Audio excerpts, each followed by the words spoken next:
So hello friends, welcome back to another new video. तो end semester examination में कौन सी mistakes आपको नहीं करना चाहिए, इसके बारे में गाइज मैं आपको इस वीडियो में बताने वाला हूँ। और अगर आप ये मिस्टेक्स नहीं करोगे गाइज तो आपको ज़्यादा मार्क्स मिलने के जो चांसेस है वो भी रहेंगे। साथ ही में पिछले वीडियो में स्टूडेंट्स ने पूछा था कि प्रीवियस ईयर जो क्वेश्चन है वो आते हैं या नहीं, तो इसके बारे में मैं इस वीडियो में आपको बताने वाला हूँ। साथ ही में चीटिंग के बारे में भी बहुत सारे स्टूडेंट्स ने पूछा था कि क्या हम चीट्स वगैरह ले जा सकते हैं, तो इसके बारे में भी हम इस वीडियो में बात करने वाले हैं। तो वीडियो पूरा एंड तक देखते रहिए ताकि आपको इसके बारे में सारी जो इन्फॉर्मेशन है वो मिल जाए। तो सबसे पहले गाइज मैं आपको कुछ टिप्स और कुछ इंपॉर्टेंट चीज़ें बताता हूँ जिससे हो सकता है कि आपका पेपर जो है वो और अच्छा जाए। तो सबसे पहले गाइज जैसे ही हमारे पास पेपर आता है तो आप पेपर को थोड़ा अच्छे तरीके से देख लो। और फिर गाइज जब आप क्वेश्चन सिलेक्ट करोगे, क्योंकि और में क्वेश्चन आते हैं क्वेश्चन नंबर 1 या 2, तो उसमें हमें एक सिलेक्ट करना पड़ता है और उसके सब क्वेश्चन जो है वो सॉल्व करना पड़ता है। ठीक है, तो जब आप ये क्वेश्चन नंबर सिलेक्ट करोगे गाइज उस टाइम जो है वो बहुत ज़्यादा ध्यान देना और उस टाइम थोड़ा 1-2 मिनट ज़्यादा ले लेना और क्वेश्चंस को अच्छी तरीके से पढ़ लेना और फिर सिलेक्ट करना, क्योंकि ये 1-2 मिनट अगर आप यहाँ पे दोगे तो आगे जाके आपके 15-20 मिनट जो है वो बच सकते हैं। कैसे, वो भी मैं आपको बताता हूँ।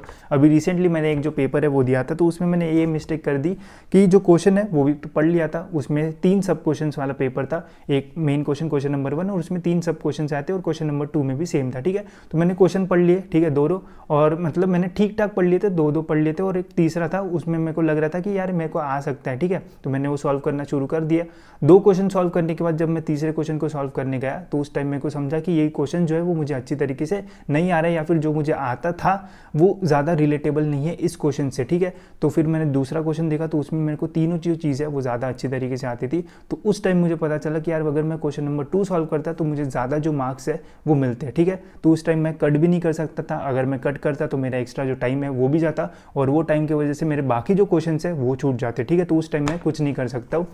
तो ट्राई करो गाइस, जब आप क्वेश्चन सिलेक्ट कर रहे हो तो तीनों क्वेश्चन जो है, हर एक क्वेश्चन के सब क्वेश्चन तीनों अच्छी तरीके से पढ़ो और देखो कि इसमें से आपको सारी जो चीज़ है वो आती है, और ऐसा ही क्वेश्चन चूज़ करो जिससे गाइस आपको मैक्सिमम जो मार्क्स है वो मिले। अगर ऐसा नहीं करते और बाद में जाके आपको पता चलता है और उस टाइम अगर आप क्वेश्चन को कट करके दूसरा क्वेश्चन स्टार्ट करते हो तो उसमें आपका टाइम भी बहुत जाएगा, और जो क्वेश्चन आपको अच्छी तरीके से आता है उसमें भी आप फिर जो है वो मिस्टेक करना शुरू करोगे, और बाकी के क्वेश्चन को फिर जो टाइम है वो भी आपको जो है वो कम मिलेगा। तो क्वेश्चन सिलेक्ट करने के लिए गाइस अच्छा खासा टाइम दो और फिर अपना जो है वो लिखना शुरू करो।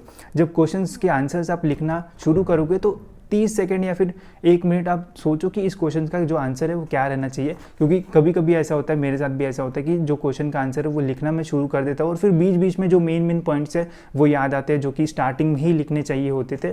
तो ट्राई करना कि जब क्वेश्चन का आंसर लिख रहे हो तो थोड़ा सोचो उसके बारे में कि क्या लिखना चाहिए, कैसे स्ट्रक्चर में लिखना चाहिए, डायग्राम वगैरह बनाना चाहिए या फिर नहीं, और फिर उसके बाद जो है वो लिखना शुरू करो, जिससे आपका जो आंसर है वो और इफेक्टिव रहेगा और उससे आपको जो मार्क्स है वो भी ज़्यादा जो है वो मिल सकते हैं। सेकंड है गाइस कि क्या पूरा जो पेपर है वो पहले ही पढ़ लेना चाहिए या फिर नहीं पढ़ना चाहिए। तो 2 टाइप के स्टूडेंट्स होते हैं, एक ऐसे स्टूडेंट जो कि पेपर आते ही पूरा जो पेपर है वो पढ़ लेते हैं, और कुछ स्टूडेंट्स ऐसे होते हैं जो पेपर आते ही क्वेश्चन नंबर 1 और 2 देख लेते हैं और फिर सॉल्व करना जो है वो शुरू कर देते हैं। ठीक है, अब दोनों अप्रोच में अपने फायदे और नुकसान है। ठीक है, अगर आप पूरा पेपर पढ़ते हो तो आपको पता चलेगा कि पूरे में से कितना आ रहा है कितना नहीं आ रहा है। जो नहीं आ रहा है उसकी वजह से टेंशन होता है। ठीक है, तो इसलिए मैं अवॉइड करता हूँ पूरा पेपर पढ़ना, और जैसे आया क्वेश्चन नंबर 1 और 2 देखता हूँ, उसमें से अच्छा खासा टाइम देता हूँ क्वेश्चन पढ़ने में, और क्वेश्चन नंबर 1 और 2 में से जो है वो सॉल्व करता हूँ और फिर आगे बढ़ता हूँ। ठीक है, अगर आपको पढ़ना है तो पढ़ो, बट अगर पढ़ोगे तो टेंशन मत लेना कि यार ये मेरे को नहीं आ रहा है, ये वो ऐसा हो रहा है वैसा हो रहा है। और कुछ स्टूडेंट्स तो पास का क्राइटेरिया भी देखते हैं कि यार इतने क्वेश्चंस नहीं आ रहे तो पास हो गए या नहीं, तो इसलिए मैं अवॉइड करता हूँ और ट्राई करता हूँ कि जो स्टार्टिंग के क्वेश्चन है वही पढ़ता हूँ और फिर सॉल्व करना जो है वो शुरू करता हूँ।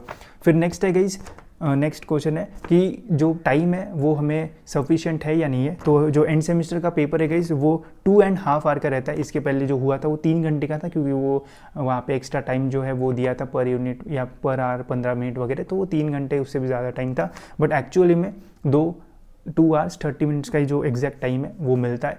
तो ये जो टाइम है गाइस वो सफिशिएंट रहेगा अगर आप एकदम सही जो आंसर्स है वो लिखते हो और एकदम मतलब कहीं पे मिस्टेक नहीं करते हो, कटापिटी नहीं करते हो, एक क्वेश्चन सॉल्व करके काट के दूसरा नहीं करते हो, तो एकदम टाइम जो है वो सफिशिएंट आपको मिलेगा। ठीक है, बट अगर गलती से भी आप एक क्वेश्चन पूरा लिखते हो काट के दूसरा सॉल्व करने जाते हो तो फिर पूरा पेपर सॉल्व करने को हो सकता है गाइस कि आपको जो है वो टाइम ना मिले।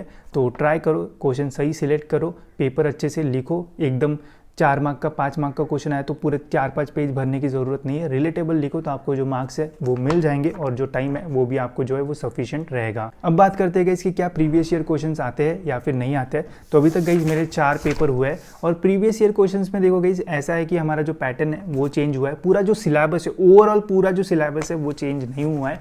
तो प्रीवियस ईयर क्वेश्चंस में जो भी वहाँ पे रिटर्न रहते कि 2018 में आया था, 19 में आया था, तो कुछ जो क्वेश्चन है गाइज वो आते हैं, बट उन क्वेश्चंस में थोड़ा बहुत जो चेंज है वो आपको देखने को मिल सकता है। हो सकता है कि स्टार्टिंग में डिफाइन दिस टर्म और उसके बाद वो जो क्वेश्चन है वो वहाँ पे आए। अगर आपका मैथमेटिकल या फिर ऐसा न्यूमेरिकल वाला सब्जेक्ट है जहाँ पे न्यूमेरिकल्स वगैरह आते हैं तो हो सकता है कि उस कंसेप्ट में जो न्यूमेरिकल्स में जो वैल्यूज़ वगैरह है वो चेंज हो जाए, बट काफ़ी सारे जो क्वेश्चन है वो रिपीट होते हैं और अभी तक इतने सारे क्वेश्चन पेपर बन चुके हैं जिसमें पूरा सिलेबस ही जो है वो कवर हो चुका है। तो प्रीवियस ईयर जो भी क्वेश्चन आए थे उनको जो रिपीट है वो तो होना ही होगा, क्योंकि सारे कंसेप्ट पे हर एक ईयर में अलग अलग टाइप के जो क्वेश्चन है वो आते हैं और अभी तक इतने पेपर्स हुए तो कुछ ना कुछ जो है वो तो रिपीट होगा ही।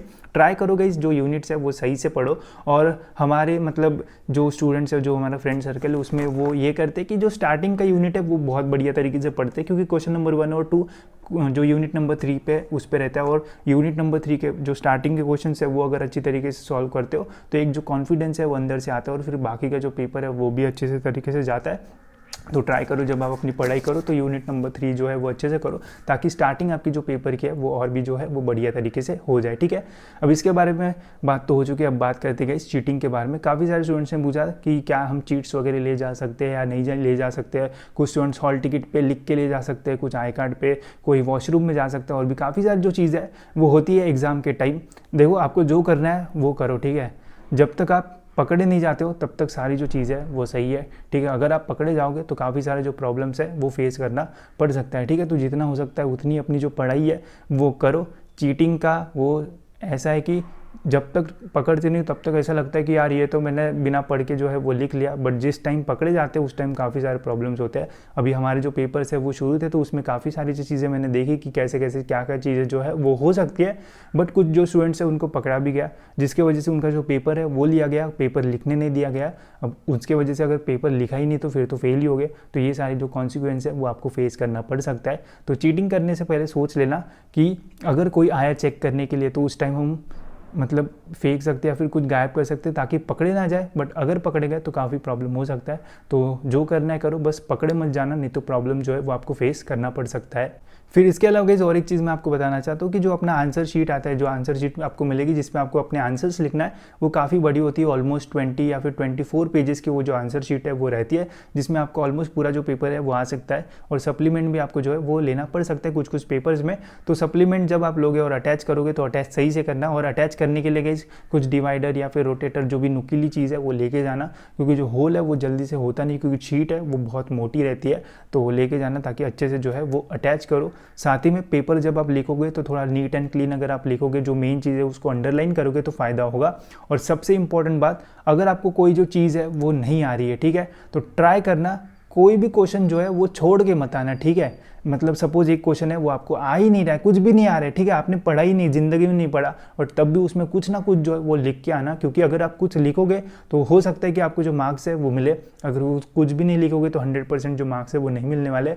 मुझे 2-3 क्वेश्चन नहीं आ रहे थे पिछले कुछ पेपर्स में, ठीक है, मैंने मतलब उनको पहले तो छोड़ दिया, पहले जो आ रहा था वो लिख लिया, बाद में उनमें कुछ ना कुछ जो है वो लिख दिया। कुछ भी लिखो बट लिखो, ठीक है, मतलब उसमें थोड़ा रिलेटेबल जो है 1-2 पॉइंट्स लिख दो और उसके बाद जो प्रीवियस क्वेश्चन जो डालना है वो डाल दो, बस छोड़ना मत, ठीक है, क्योंकि अगर आप छोड़ोगे तो मार्क्स 0 मिलेंगे। अगर कुछ लिखते हो तो क्या पता मॉडरेटर देख रहा है पहले का बहुत बढ़िया पेपर लिखा तो उसमें भी आपको जो मार्क्स है वो मिल सकते हैं। तो ये चीज़ के ऊपर ध्यान देना, कोई भी जो क्वेश्चन है वो बिल्कुल भी मत जो है वो मत छोड़ना।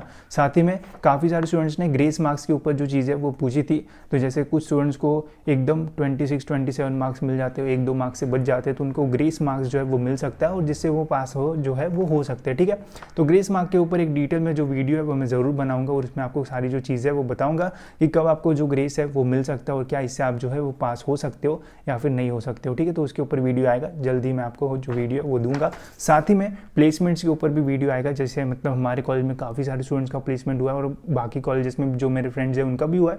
तो प्लेसमेंट में एक्चुअल में उन्होंने कैसे प्रिपरेशन किया, क्या चीज़ें आपको करना चाहिए, फर्स्ट ईयर सेकेंड ईयर में कौन से कोर्सेज आपको लेना चाहिए, क्या कोडिंग, कौन से प्रोजेक्ट्स वगैरह करना चाहिए, उसके बारे में हम डिटेल में बात करेंगे और उनसे भी पूछेंगे कि कैसी सारी जो चीज़ है वो करनी है। तो आने वाले समय में ये वीडियोस आपको देखने को मिलने वाले हैं, तो वो ज़रूर देखना। और गाइज आपके एंड सेमेस्टर एग्जामिनेशंस के लिए ऑल द बेस्ट। ट्राई करो कि जितना हो सकता है उतने मार्क्स मिले, ताकि आपका जो पॉइंटर है वो ऊपर है और आपका जो प्लेसमेंट का पैकेज है वो भी ऊपर जाए। ठीक है, तो मिलते हैं गाइज ऐसी और एक इन्फॉर्मेटिव वीडियो में, and all the best for your studies.